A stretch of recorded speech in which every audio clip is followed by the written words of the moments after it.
분명히 성경은 오늘 본문만이 아니라 여러 군데에서 우리에게 염려하지 말라라고 얘기하고 있어요. 근데 우리의 인생은 어떻습니까?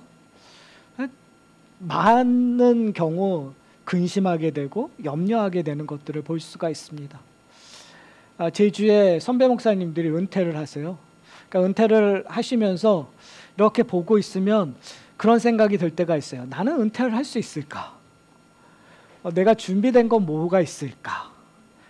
그러면서 근심하고 염려하게 되죠. 근데 저만 그런가요? 요즘에 은퇴를 못하는 이유가 뭐죠?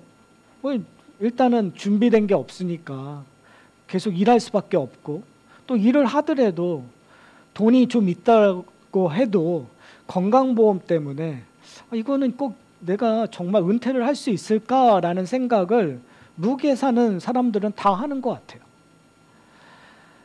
뭐 그런 앞에 먼 미래의 고민도 하지만 사실은 현재 우리가 실시간으로 고민하는 일들이 많습니다. 근데 여러분들 고민이 큰 일인가요? 나라를 위하여, 민족을 위하여 고민하기도 하죠.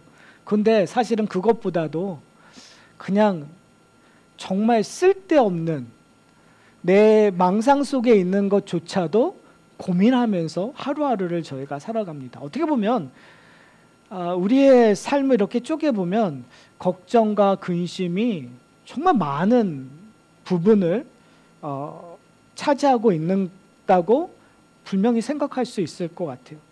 그런데 오늘 본문은 얘기하고 있습니다. 염려하지 말고 근심하지 말라. 오늘 본문의 시작은 이렇게 얘기하고 있어요. 22절에 보면 또 제자들에게 이르시되. 오늘 본문은 사실은 제자들에게 이야기하고 있는 이야기입니다. 그러면서 32절에 보면 적은 무리여라고 얘기하고 있어요. 저는 오늘 본문은 특정한 사람들에게 이야기되고 있다는 거예요. 다른 말로 얘기하면 이 본문은 하나님의 백성들에게 축복의 이야기라는, 그러니까 우리가 왜 염려하지 말고 근심하지 말아야 되는가? 그건 우리가 특별한 존재이기 때문에 그런 거예요. 지난주에 저희가 무리들에게 얘기하고 있는 예수님의 모습을 볼 수가 있었어요. 세상의 누룩들, 그리고 하나님 나라의 누룩의 차이점이 있었어요. 재물은, 세상에서의 지혜는 열심히 일을 해서 추수할 것이 많아지고 그 추수할 것을 내가 큰 창고에 비축해 두는 거. 그래서 정말 이 물가 상승과 상관없이 나는 언제든지 평안하다. 이제는 나는 평안한 존재다. 왜? 내가 모든 것들을 다 소유했고 미래를 예측하는 그러한 부를 축적해 놨다라고 생각하는 것이 어떻게 보면 세상의 지혜예요. 그러나 하늘나라의 지혜는 어떤 거죠? 죽음이 언제 올지 모른다는 거예요. 그러니까 우리가 아무리 땅에 부를 축적해도 하나님께서 오늘 나를 부르신다면 지금 내가 갖고 있는 부가 아무 의미가 없기 때문에 결국은 예수님께서 우리에게 질문을 던졌었던 것이 뭐냐면 너희가 어디에 부를, 재물을 쌓을 것인가? 오늘 본문의 끝에 이렇게 얘기하고 있어요. 너희의 보물 있는 곳에는 너희의 마음도 있느니라. 그러니까 우리가 어디에 쌓아야 되는 거죠? 우리의 보물을 어디에 쌓아야 돼요? 결국은 우리 마음이 있는 곳에 우리가 쌓이고 있다는 것들을 우리가 볼 수 있는 거예요. 그런 의미에서 저는 우리의 마음이 어디에 있는가를 좀 발견하는, 특별히 오늘 하나님의 축복을 받은 하나님의 자녀들은 우리의 마음을 어디에 두어야 되고, 그리고 그것이 우리의 마음을 어디에 둔다라는 것이 우리의 인생에서 하루하루 우리의 삶 속에서 어떤 의미인지를 발견하는 저와 여러분이 되셨으면 좋겠습니다. 오늘 본문에서 이렇게 얘기해요. 23절을 보면 분명히 염려하지 말라고 얘기하면서 23절에 목숨이 음식보다 중하고 몸이 의복보다 중하니라 라고 얘기하고 있어요. 맞는 말이잖아요. 그런데 지금 오늘 예수님께서 이렇게 얘기하시고 있는 근본이 뭐냐면 여러분은 무엇을 위하여 근심하냐는 거예요. 우리는 먹을 것을 위하여, 음식을 위하여 고민하고 있다는 거예요. 의복을 위하여 고민하고 있다는 거예요. 근데 먹는 것과 의복은 무엇 때문에 필요한 거죠? 우리의 몸 때문에 필요한 거잖아요. 그러니까 다른 말로 얘기하면 우리가 사사로운 것들, 본질을 고민하고 있는 것이 아니라, 본질을 염려하는 것이 아니라 부차적인 것들을 염려하고 있다는 거예요. 그러니까 우리가 사실은 고민하셔야 돼요. 염려하셔야 돼요. 뭘요? 근본적인 것들을 염려하셔야 돼요. 성도들에게, 하나님의 백성들에게 근본적인 건 뭐죠? 하나님의 나라예요. 하나님의 나라에 대하여 여러분들이 염려하고 근심하고 그것들을 추구하는 건 하나님의 백성들이 해야 되는 일들이에요. 그런 것들을 하지 말라고 얘기하고 있지는 않아요. 그런데 우리는 뭐에 대해서 근심하고 있는 거죠? 먹는 거에 대해서 근심하고 있는 거예요. 뭘 입을까에 대한 근심을 하고 있는 거예요. 하나님이 원하시는 것들이 아니라 그것들을, 내가 원하는 것들을 우리가 염려하고 근심하고 있다는 것들이 문제이겠죠. 그러면서 예수님께서 우리로 하여금 예를 들어주세요. 세 가지 예를 드시는데, 첫 번째는 까마귀 예를 두고, 두 번째는 백합화를 들고, 세 번째는 들풀을 들어요. 근데 이 예를 드는 이유가 무엇일까요? 우리가 보기에 까마귀, 이 얘기하면서 이렇게 얘기해요. 까마귀를 생각해보라. 심지도 아니하고 거두지도 아니하며 골방도 없고 창고도 없으되. 저는 이 설명 가운데 딱 하나가 꽂혔어요. 여러분에게는 뭐가 꽂히죠? 지난주 설교와 관계 있는 창고도 없으되. 그렇죠? 까마귀는 뭔가 축적하려고 하고 있지 않는다는 거예요. 그냥 하루하루 산다라는 거예요. 그에게는 어떻게 보면 우리 인간은 농경사회에서는 끊임없이 뭔가를 축적해야 되고 쌓아둬야 된다라는 강박관념이 있는 거예요. 그래서 인간의 역사를 보면 가인의 자손들은 늘 성을 쌓았어요. 왜 성을 썼냐면 그 성을 쌓고 자신이 왕이 되고 자신이 뭔가를 컨트롤할 수 있다고, 자신이 다스림을, 하나님의 그 본성을 카피하고자 하는 욕망들이 인간들에게 있었단 말이에요. 근데 지금 예를 드는 것이 까마귀를 생각해보라. 결국 하는 게 없는 거예요. 심지도 않고 거두지도 않고 골방도 없고 창고도 없다.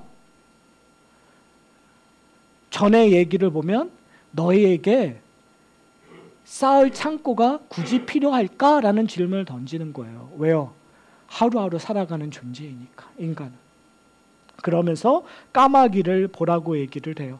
그러면서 아주 중요한 단어를 얘기해요. 이 세 가지 예를 들면서 늘 강조하는 지점이 있어요. 뭐라고 얘기하면 하나님이 기르시나니 라고 얘기를 해요. 그러니까 결국은 이 세 가지 예, 까마귀, 백합화, 들풀을 얘기하면서 우리에게 강조하고자 하는 것이 뭐냐면, 이들은 누구의 다스림 아래 있다고요? 하나님의 다스림 아래 있다고요. 하나님이 이들을 창조하였고 하나님이 그냥 내버려 두시는 것이 아니라 하나님께서 지금 그들을 다스리고 계신다. 그들의 필요를 채워주신다. 라는 것들이 지금 예수님 비유의 핵심인 것 같아요. 그러면서 26절에 보면 이렇게 얘기해요. 그런즉 가장 작은 일도 하지 못하면서 어찌 다른 일을 염려하느냐라고 얘기해요. 누구에게 던지는 얘기죠? 제자들에게 얘기하고 있는 거예요. 너희는 지금 가장 작은 일을 하고 있지 않다라는 거예요. 그러면 여러분, 여기서 가장 작은 일은 뭘까요? 세상에서 가진 작은 일일까요? 아니면 까마귀가 하고 있는 일일까요? 지금 논리적으로 얘기하면 어떻게 보면 까마귀가 하고 있는 거라고 얘기하고 있는 거예요. 우리는 까마귀를 가장 작은 것처럼 여긴단 말이에요. 그러나 그 까마귀는 누구 아래 있는 거죠? 하나님의 다스림 안에 있는 거예요. 그러니까 하나님께서 책임져 주신다라는 거예요. 결국은 우리에게 가장 작은 일은 피조물로서 하나님의 다스림 안에 들어가는 일들이 가장 작은 일이에요. 저는 오늘 본문을 읽으면서 이 작다는 단어에 꽂혔어요. 왜 그러냐면 28절에도 제자들에게 뭐라고 얘기하냐면 믿음이 작은 자여라고 얘기를 해요. 그리고 32절에 제자들을 뭐라고 얘기하면 적은 무리라고 얘기해요. 작은 무리라고 얘기해요. 지금 의도적으로 지금 예수님께서는 지금 이 비유를 쓰시면서 이 가르침을 이야기하시면서 작다라는 것들을 강조해요. 어떻게 보면 우리는 자꾸 뭔가를 만들어가고 성장시키고 팽창한다는 것들을 생각하고 있단 말이에요. 근데 여러분, 누룩이라는 건 작나요, 크나요? 작아요. 예수님께서 믿음의 기적을 얘기했을 때 큰 것부터 시작하지 않습니다. 겨자씨만한 믿음, 누룩과 같은 믿음이 있으면 어떻게 해요? 하나님께서 그것을 통해서 하나님이 원하시는 것들을 이루신다라는 거예요. 겨자씨를 통해서 뭘 이루시는 거죠? 겨자씨가 소나무가 되는 것을 원하시나요? 우리는 오해할 것 같아요. 겨자씨가 조그맸는데 소나무처럼 튼튼하고 멋있는 나무로 변한다. 그렇지 않아요. 요즘 겨자씨가 뿌려지면 어떻게 되는지 아세요? 그냥 큰 숲풀이 되는 거예요. 근데 거기에 누가 모여들죠? 새들이 모여들어서 안식처가 된다는 거예요. 결국은 겨자씨가 뿌려진 목적이 있다는 거죠. 까마귀가 쉬고 까마귀가 평안함을 누릴 수 있는 근거는 결국은 하나님께서 겨자씨를 뿌려서 그 숲을 이루고 새들로 하여금 거기서 편안하게 할 수 있는 일들, 다 하나님의 계획 안에, 하나님의 다스림 안에 있다라는 거죠. 사랑하는 성도 여러분, 여러분이 작다라는 걸로 절망하지 않으셨으면 좋겠어요. 내 모습이 작고 내 능력이 작고 그것이 중요한 것이 아니라 결국은 하나님께서 우리를 어떻게 끌고 가자는 거예요. 오늘 본문에서 얘기하고자 하는 것은 뭐죠? 너희로 하여금 걱정하지 말라, 염려하지 말라. 그러나 그것들을 누가 채워주신다는 거죠? 하나님이 채워주신다라는 거예요. 그러면서 두 번째, 백합화를 생각해 보라면서 이런 이야기를 하세요. 솔로몬의 모든 영광으로도 입은 것이 이 꽃 하나만큼 훌륭하지 못하였느니라. 이게 무슨 말을 얘기하고 있는 거죠? 인간이 만들어내는 것들, 그것보다 하나님이 창조해낸 것들이 더 우월하다, 월등하다라는 이야기를 하면서 이야기하고 있다는 것들을 저희는 좀 깨달아야 될 것 같아요. 무슨 말이죠? 하나님이 보기 아름답다고 하는 것들이 아름다운 거예요. 사랑하는 성도 여러분, 어떻게 보면 우리는 한국 사회에서 자라난 저희 제너레이션, 뭐 저희 위도 그렇고 아래도 그렇고 또 저희들이 자식을 키우지 않습니까? 그러다 보니까 그게 어떻게 보면은 그냥 내려가는 것 같아요. 그것 중에 하나가 뭐냐면 자신감이 없어요. 늘 뭔가 그 자기 비하하고, 그러니까 어떻게 보면은 외식된 겸손으로 인해서 자꾸 자기 자신감이 없어지는 우리의 모습들. 그래서 우리는 자녀들을 칭찬을 잘 못하잖아요. 칭찬에 인색해요. 미국 자녀들과 다른 점이 뭐죠? 미국은 B를 받아도 C를 받아도 우리 아들 잘했어. 근데 우리는 A를 받아, A-를 받아도 너 왜 A 못 받아? 라고 얘기하는 것들이 우리잖아요. 왜 그럴까요? 우리도 모르는 사이에 내가 1등이 되지 않으면 내 인생이 실패했다고 생각하는 거예요. 근데 그것이 신앙생활 안에도 고스란히 들어올 때가 많아요. 내가 뛰어나지 않으면, 내가 뭔가 특별한 은사를 가지 않았다면, 내가 무슨 직분을 갖고 있지 않는다면 나는 별 볼 일 없는 사람이라고 생각할 때가 참 많은 것 같아요. 그러나 하나님의 나라에서는, 그리스도의 공동체 안에서는 여러분은 다 존귀한 자들입니다. 다 아름다운 사람들이에요. 다 기쁨의 자녀들이에요. 제가 복음 성가 중에 가장 싫어하는 저희 교회 제가 사역하는 데에서 항상 부르지 않았으면 하는 복음 성가 하나가 있습니다. 당신은 사랑받기 위해서 태어났다라는. 저는 우리는 태어날 때 사랑받기 위해서 태어난 건 아닌 것 같아요. 그러나 사랑받기 위한 존재가 되어진 거죠. 예수님 때문에. 무슨 말씀인지 아세요? 우리가 태어날 때는 다 죄 아래서 태어났어요. 우리는 태어났을 때에는 저주 아래서 하나님의 심판 안에서 태어났어요. 근데 예수 그리스도로 말미암아 이제는 사랑의 존재가 되었던 거예요. 무슨 말이냐면 우리가 예수를 주라 고백 시인하는 그 순간 우리의 모습이 어땠던, 우리가 가진 것이 없고 무능력해도 그 사람은 하나님이 기뻐하시는 존재예요. 다른 말로 얘기하면 지금 이 하산학교의 공동체는 다른 사람들이 어떻게 평가하든, 중요한 건 뭐냐면 다른 사람이 어떻게 평가하든 우리가 서로에게 어떻게 해야 되는 거예요? 당신은 하나님의 사랑을 받는 존재입니다 라는 것들을 확인시켜 줘야 되는 거예요. 무슨 말씀인지 아세요? 왜요? 백합화도 하나님께서 그렇게 여겨주시는 거예요. 지금 뭐와 비교하는 거예요? 솔로몬의 영광과 비교하는 거예요. 솔로몬의 영광이 가장 잘 드러나는 곳이 어떤 곳인지 아세요? 예루살렘 성전 아닌가요?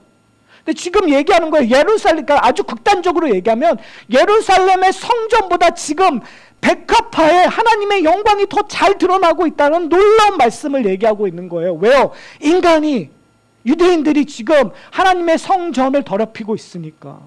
참 성전이신 예수 그리스도께서 얘기하시는 거예요. 하나님께서 이 백합화도 영광스럽게 얘기하고 있는데 내 사랑하는 제자들이요, 작은 자들이요, 지금 우리식으로 얘기하면 사랑하는 성도 여러분, 당신들이 하나님의 영광을 드러내는 존재입니다. 하나님이 사랑하시는 대상입니다. 그렇다면 여러분, 우리 하산학교의 공동체의 일원들을 무시하는 것이 맞습니까? 아니죠. 무시하면 안 되죠. 존경해야죠. 사랑해야죠. 내 자녀들을, 내 아내를, 이런 말 할 때 참 길티 필링이 돼서, 이 목사는 이런 말들을 할 때 참 길티 필링이 돼요. 제가 평상시에 잘 못하고 있을 것들을 하게 되면. 그럼에도 불구하고 말씀이 우리에게 얘기하니까 담대하게, 여러분, 우리가 아내를 존중하고 사랑하고 내 자식들을 존중하고 사랑하는 일들이 우리 가운데 이루어져야 돼요. 왜요? 하나님께서, 지금 예수님께서 우리를 귀하게 여긴다고 하시니까. 세 번째로 들풀을 이야기하고 있어요. 들풀은 보잘것없는 거잖아요. 여러분 집에서 잔디를 키울 때 여러분들이 죽이고자 하는 것들이 뭐예요? 들풀이잖아요. 소용없는 게 아니라 정말 없어져야 된다고 생각하는 건데, 지금 예수님께서 뭐라고 했죠? 하나님이 이렇게 입히시거든 하물며 너일까 보냐라고 얘기해요. 하나님 나라에서는 우리가 하찮게 여기는 것조차도 하나님께서는 케어하시고 다스리고 계신다는 거. 그러면서 질문을 던져요. 내가 들풀도 보살피고 들풀도 내가 내 것임을 증명하고 있는데 너희는 어떻게 생각하느냐? 사랑하는 성도 여러분, 왜 우리는 홀로 있다고 생각하죠? 여러분, 근심과 염려의 시작은 뭐죠? 저는 불확실성이라고 생각해요.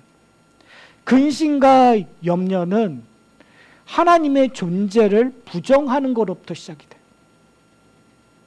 성도는 하나님을 믿으라고 얘기하고 있잖아요.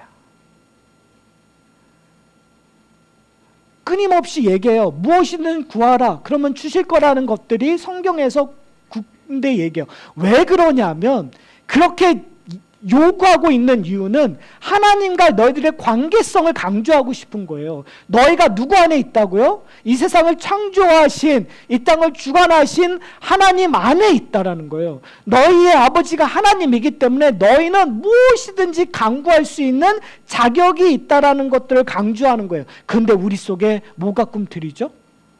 염려가 꿈틀이기 시작해요. 근심이. 의심이 꿈틀리기 시작해요. 바로 그것이 하나님의 관계를 좀먹는 거예요. 나쁜 바이러스예요.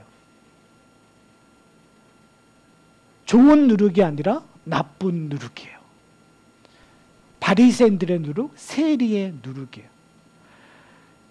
하나님 나라의 누룩은 우리로 하여금 하나님께 건강한 관계를 통해서 성령의 역사로 말미암아 하나님을 의지하고 하나님을 믿게 하는 것, 그것이 하나님의 나라인 거죠. 그래서 뭐 하지 말라고요? 너희가 염려하지 말라라고 이야기하고 있습니다. 자, 그러면서 오늘 본문에서 32절에 보면 이렇게 얘기해요.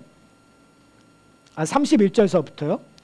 지금 이런 하나님의 관계 속에 있다라는 걸 얘기하면서 31절에 다만 구할 것이 있는데 뭐만 구하라고요? 너희는 그의 나라를 구하라. 그리하면 이것들을 너희에게 더하시리라. 그러니까 뭘 더하시라는 거죠?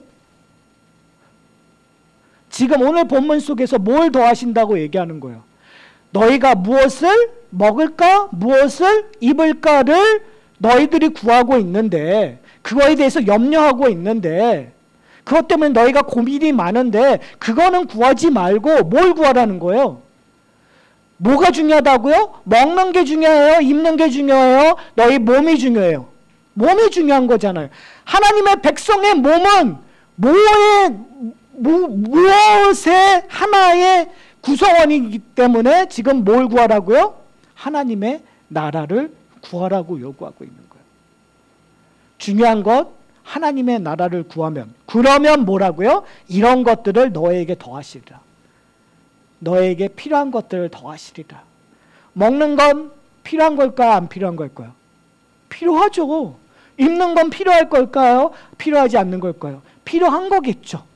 여러분 11장 한 지가 참 오래된 것 같은데 11장에서 주기도문이 있어요. 주기도문에서 뭘 구하죠? 저희가 우리에게 일용할 양식을 구했단 말이에요. 그럼 예수님께서 그 일용할 양식을 주시겠다라는 거예요? 안 주시겠다는 거예요? 주시겠다라는 거예요. 우리에게 일용할 양식을 주는데 그 양식이 세상이 생각하는 일용할 양식보다 더 뛰어난 양식이겠죠? 출애굽했었을 때 이스라엘 백성들에게 만나를 주셨던 것처럼 우리에게 하나님 나라의 만나, 하나님 나라의 양식을 매일 주시겠다라는 것이 하나님의 약속 아니겠어요? 그러니까 너희가 하나님의 나라를 구하면 너희에게 일용한 것들을 주실 거예요. 그러면서 32절에 이렇게 얘기해요. 적은 무리여. 저는 아까도 말씀드렸듯이 이 적은 무리라는 단어가 저한테 꽂혔어요. 예수 그리스도를 따르는 사람들은 큰 무리가 아닌 것 같아요. 적은 무리들. 요한계시록에서 얘기하는 때에는 남은 자들. 우리가 종말을 살아갔었을 때 이 일들에 순종하고 따르는 사람들은 큰 무리들이 아니라 적은 무리들이에요. 그 적은 무리들에게 이렇게 얘기해요. 무서워하지 말라. 두려워하지 말라. 너희 아버지께서 그 나라를 너에게 주시기를 기뻐하시느니라. 여러분이 구하면 어떻게 한다고요? 여러분이 받을 것이라는 거예요. 우리의 문제는 구하지 않는다라는 거죠. 그러면서 오늘 우리에게 놀라운 비밀 하나를 얘기해 주세요. 하나님의 나라를 구하는 삶의 모습에 대한 이야기를 해주세요. 33절에 보면 이렇게 얘기해요. 너희 소유를 팔아 구제하여 낡아지지 아니하는 배낭을 만들라. 곧 하늘에 둔 바 다함이 없는 보물이니 거기는 도둑이 가까이 하지 아니하는 일이 없고 좀도 먹는 일이 없느니라. 우리가 보물을 소유하게 돼요. 보물을 넣는 배낭을 갖고 있어요. 도둑 누군가 가져갈 수도 없고 이 좀을 먹어서 이게 망가지지도 않아요.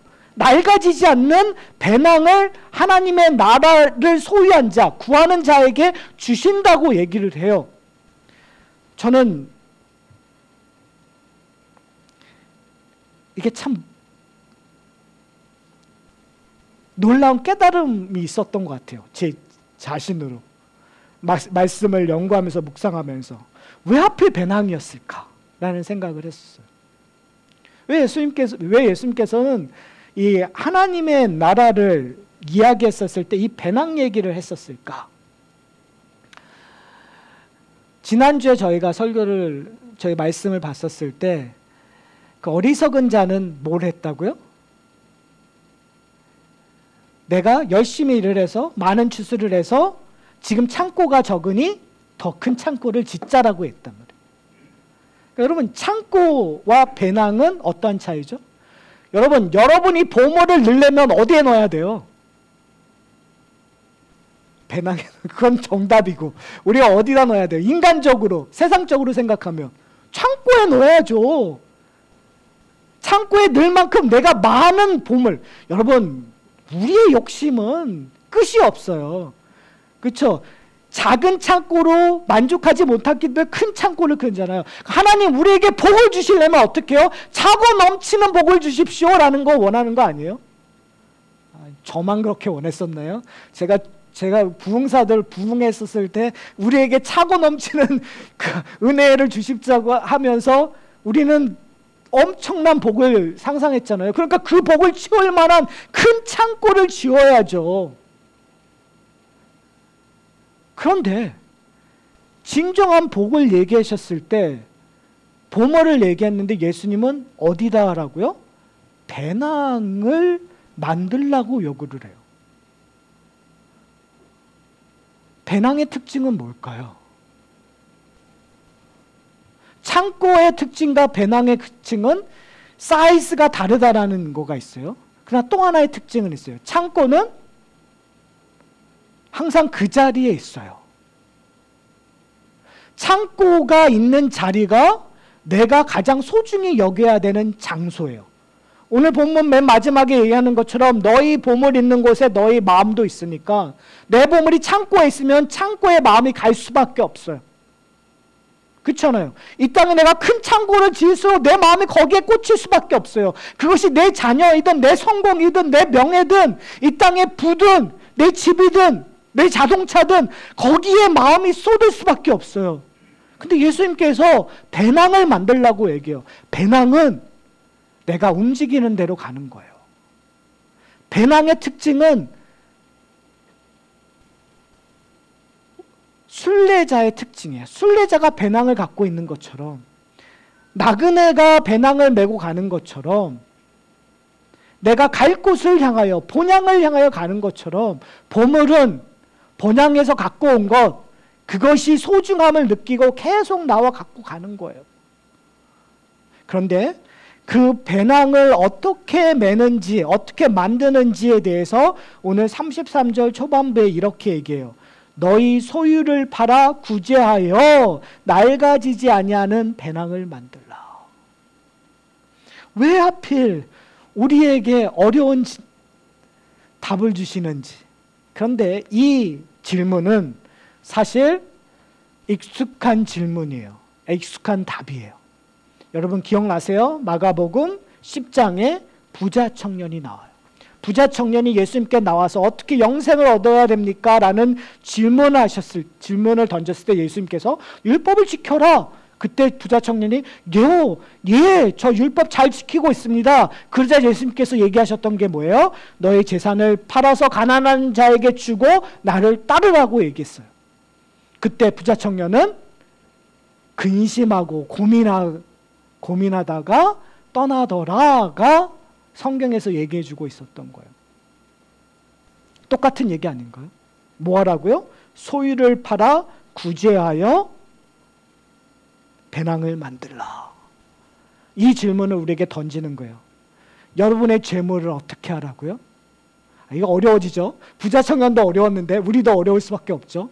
내가 지금 갖고 있는 게 얼마인데 이걸 팔아서 가난한 데 주게 되면 난 어떻게 먹고 살지? 이미 염려와 걱정과 근심이 벌써 생겼어요. 하지도 않을 건데 이미 한 것처럼 고민과 걱정이 생겨요. 그것이 우리의 문제예요.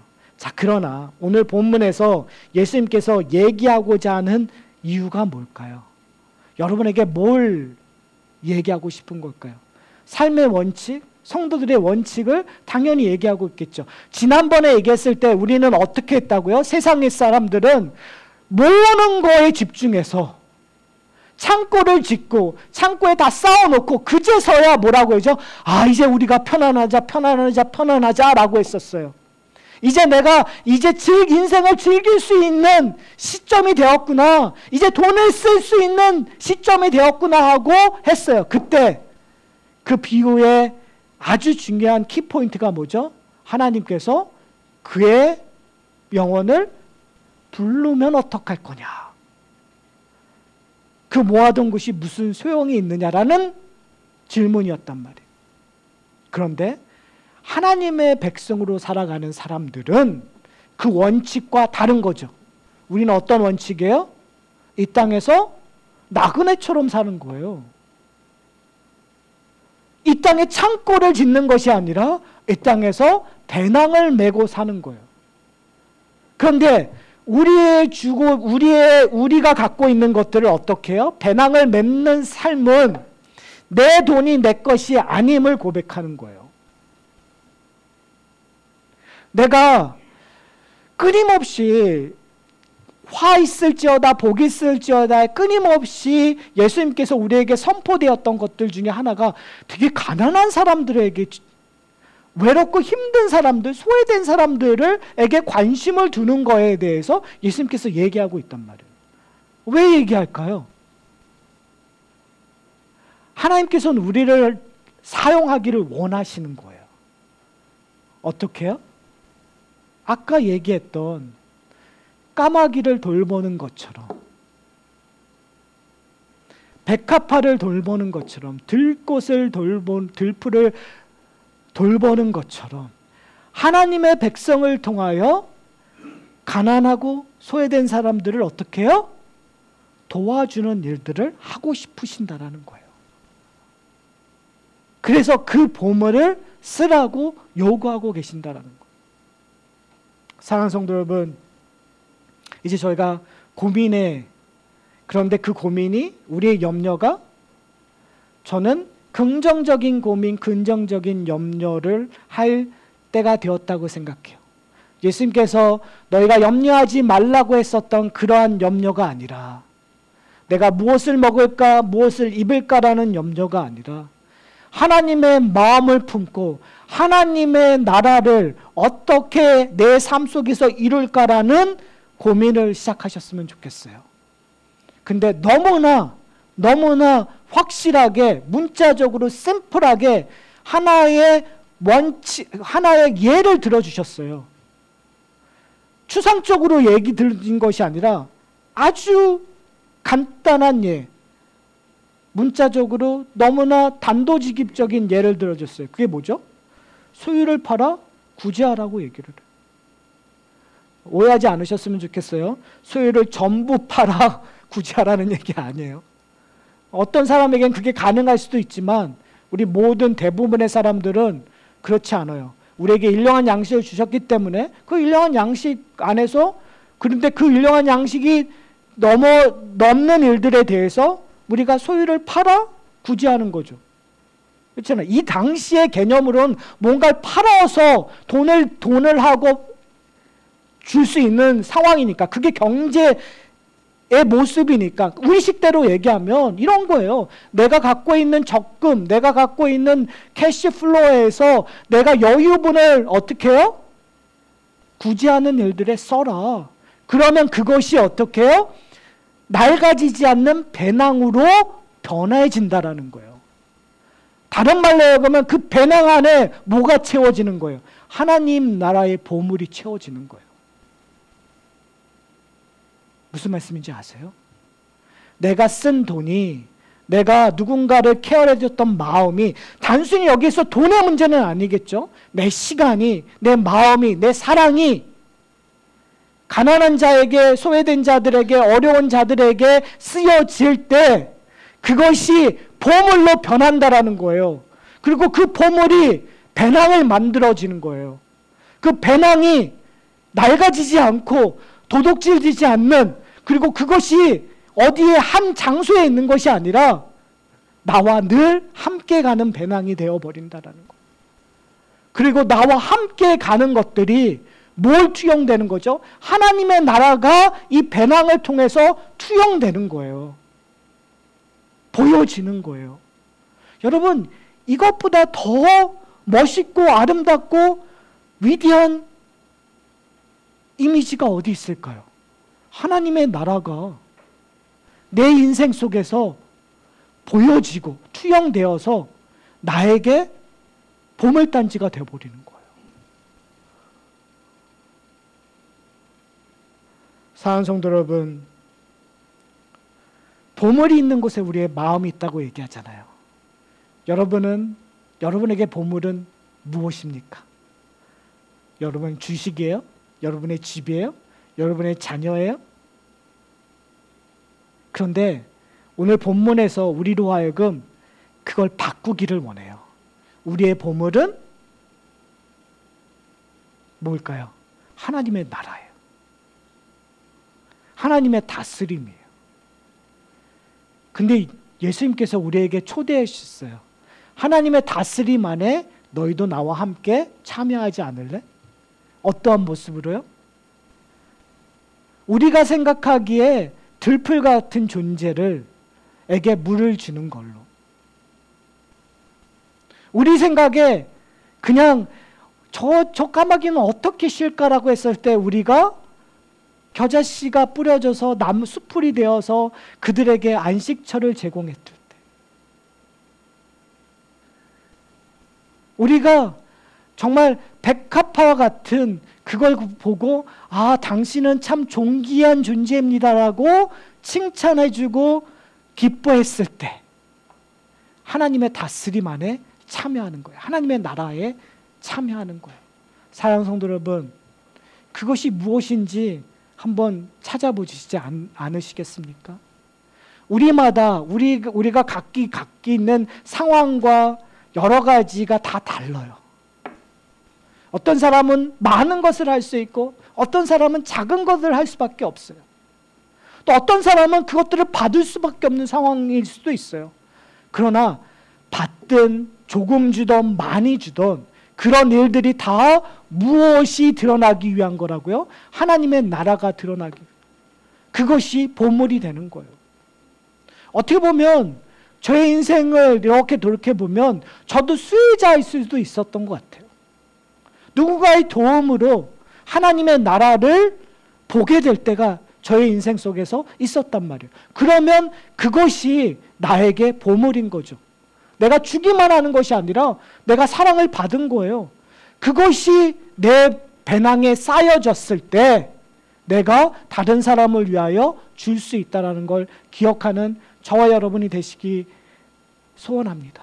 그래서요, 서로에게 나누는 것, 서로에게 간증하는 것, 서로에게 아 이런 일도 있었어 라고 고백하는 것, 그것이 우리에게, 특별히 우리 공동체에게 복이라는 사실을 기억하는 저와 여러분이 되시기를 소원합니다.